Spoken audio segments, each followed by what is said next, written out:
I'm Dazza Greenwood. Welcome to the Privacy Club.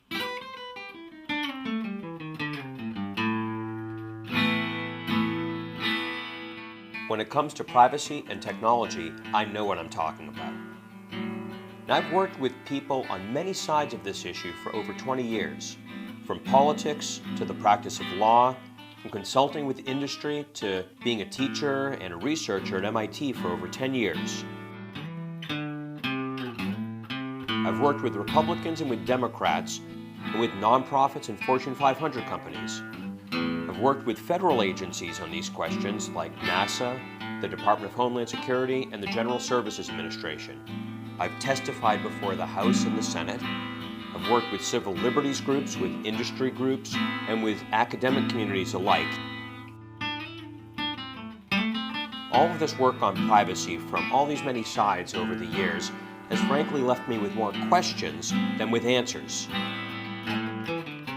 We started the Privacy Club to conduct a series of interviews with thought leaders to define the issues, to increase public awareness of potential problems, and to foster a meaningful dialogue on a mass scale so that we can make the transition to this new technological age with our privacy and our identities intact.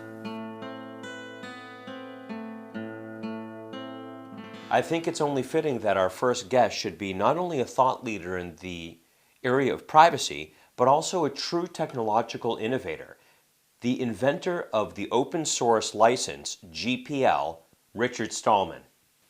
You may have noticed that during the interview on that day, I decided to do it sans the beard. I think Richard Stallman's got enough beard for both of us.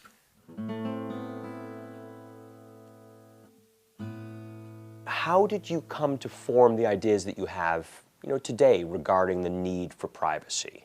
Mainly from reading about tyranny, from books like 1984. Big Brother is watching you. Why does a tyranny want to watch you all the time? And then from real events, such as the systematic investigation of dissidents practiced under Nixon, for instance, and Johnson, I believe also. Enemies list. And these have resumed. A check was placed on them, but Bush started them up again, and Obama is not very interested in stopping them. Governments are very powerful, far too powerful, unless we keep them in check. But who really controls them nowadays? Well, as we all know, it's not the people, it's the companies. Insurance companies have a veto on reforming our healthcare system. The banks have a veto over regulation to prevent them from causing another financial crisis. And the oil companies are trying to prevent us from doing anything to avoid the destruction of civilization and half the species on Earth. So what does this mean? It means we're in great danger. And the laws that were adopted supposedly to protect us from the danger of non-state sponsored terrorists leaves us wide open to a much worse danger. And that is the danger of government trampling our human rights and sabotaging what little is left of a functioning democracy in this country.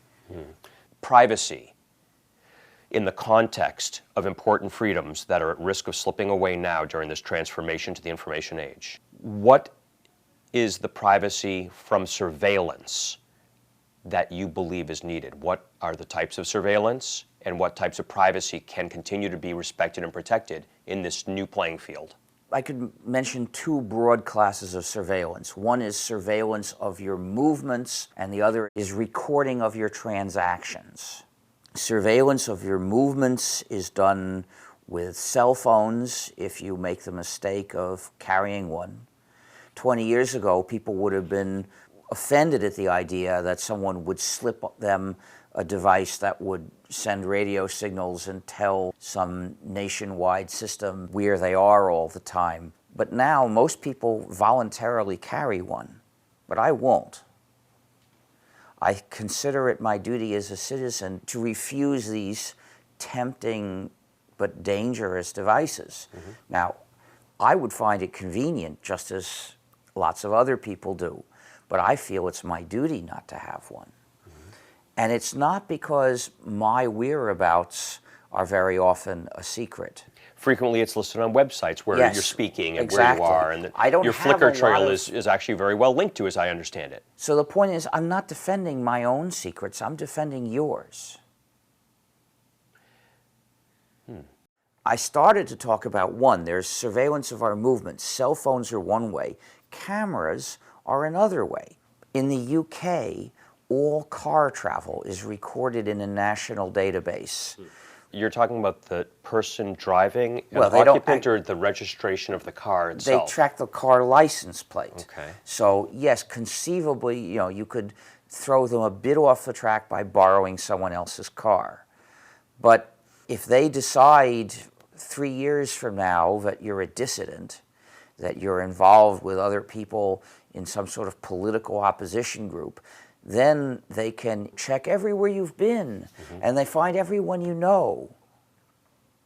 And that's tremendously useful for any government that's trying to harass, sabotage, or intimidate protest. That was one of the two kinds of surveillance. One is surveillance of our movements. The other is recording our transactions and activities. Because the easiest thing to do with computer systems today is record everything everybody did and keep the records permanently. Which is why I don't buy things with credit cards. Do you use the loyalty cards at the No. Stop and Shop kind of No, things? I don't. I don't have them. Do you use transportation cards? I do, but I get a new Charlie card every so often, and I pass the old one to somebody else. And I also keep it in something that blocks response, because it's A Faraday cage made of tinfoil, perhaps? Yeah. Thought so. The point is, the Charlie card has an RFID, which is a radio receiver and transmitter.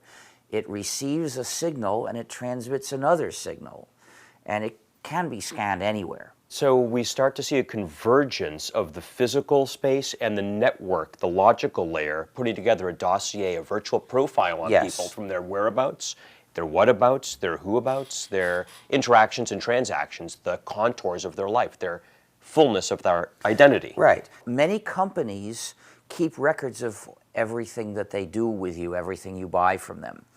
And Big Brother managed to turn them all into his tentacles with a dishonestly named law that they call the USA Patriot Act. It says the government can collect all the records these companies have about their dealings with you without even getting a search warrant. But that's funny. It says right here that the right of the people to be secure in their persons, houses, papers, and effects against unreasonable searches and seizures shall not be violated, and no warrant shall issue, but upon probable cause, supported by oath or affirmation, and particularly describing the place to be searched and the persons or things to be seized, but not indiscriminately. The point is, when companies keep records about everything we do, and then these records can be taken by the government automatically, almost, that adds up to the government, Big Brother, can find out everything about all of us whenever it wants to. The danger that I'm mainly concerned about is not that some companies will try to punish me by refusing to do business with me, losing my bank account or whatever.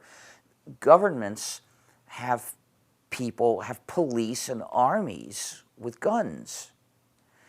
And so they can do things to you that it's really hard for a company to do. It's only the legitimate government that has the authority to intentionally inflict violence. Right. They're the only ones, and under very constrained And they're circumstances. supposed to have legal structures to stop this monopoly over violence from being used for injustice. The U.S. practices guilt by association, too.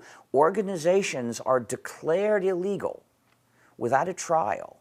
They're declared to be terrorists. Put on a treasury and comptroller's Exactly. list. That's outrageous.